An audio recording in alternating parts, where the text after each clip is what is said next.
ازيك عامل ايه او ازيك عامله ايه. زي ما انتوا بتشوفوا ان سوزي دي بني ادمه عصبيه وبني ادمه بتشتم وبني ادمه منفعله. حرفيا انا ما شفتش بعيني اغلبيه البشر اللي انا بقيت اشوفها بقت عديمه التربيه، عديمه التربيه والاحترام قوي قوي بمعنى الكلمه. انا لو حد وقفني في الشارع وقال لي ازيك، عايز اسلم عليكي او اتصور معاكي، انا من كتر الفرحه انا اليوم بالنسبه لي عيد. اليوم بالنسبه لي اكنك اديتني كده، بص، اديتني مجوهرات، اديتني هديه كبيره، انا بكون مبسوطه. بس ان انت تخليني واقفه مع اهلي، تخليني واقفه مثلا بزعق في التليفون منفعله في حاجه، تخليني واقفه انا وناس يعني انت مالك؟ انا ابقى واقفه مع واحد او واقفه مع واحده، انت بتعيني انت تيجي من بعيد تروح ماسك لي التليفون، تيجي من بعيد تروح عامل لي كده، بتصورني بتاع ايه يا حبيبي؟ انت واقف بتصورني بتاع ايه؟ يعني انا لو يعني ممنوع اصلا التصوير والتسجيل وممنوع حاجات كتير اصلا ممنوعه، انت بتصورني بتاع ايه؟ بتصورني عشان تنزلها وتقول الحقوا سوزي الاردنيه او سوزي ايمن واقفه مع فلان، الحقوا سوزي واقفه مع شاب. يا عم انت مالك؟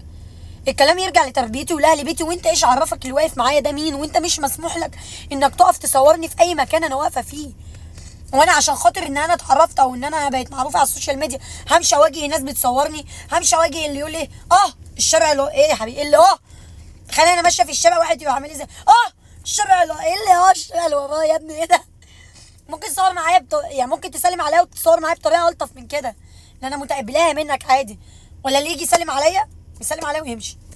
طب ما صورتش معايا ليه؟ انت خدت البركه يعني ومشيت ولا ايه؟ لا والله العظيم بقيت اقابل الناس بتصورني وبتمشي، يعني الناس يا ريتها تيجي تصور معايا، لا يبقى واحد واقف عامل لي كده، اقول له انت بتصور ايه؟ يقول لي بصورك. انت مسموح لك انك تصورني؟ انت مسموح لك؟ كنت واقفه انا وصاحبتي وصاحبها وبنحاول نحل الموضوع، فانا وقفت معاها شويه على جنب وكلمتها، يا بنتي الدنيا، يا بنتي ما اعرفش ايه، يا بنتي ما تخربيش على نفسك، يا بنتي الخطوبه قريب، يا بنتي بلاش، يا بنتي ارجعي لعقلك، طب اقعدوا تفهموا.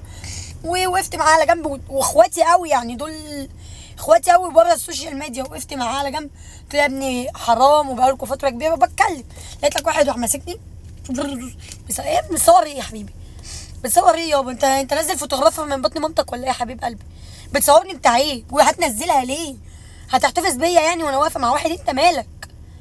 اقف مع الله، اقف معايا انا، ولا واحده مخطوبه ولا متجوزه ولا واحده مرتبطه ولا واحده في حياتي. الراجل اللي انت مثلا بتفكر ان انت تصورني هتمسكها عليا او ان انت هتروح تفضحني في حته، اقف مع الله، اقف معايا، تصور مع الله، تصور معاه، انت مش بتاعتك.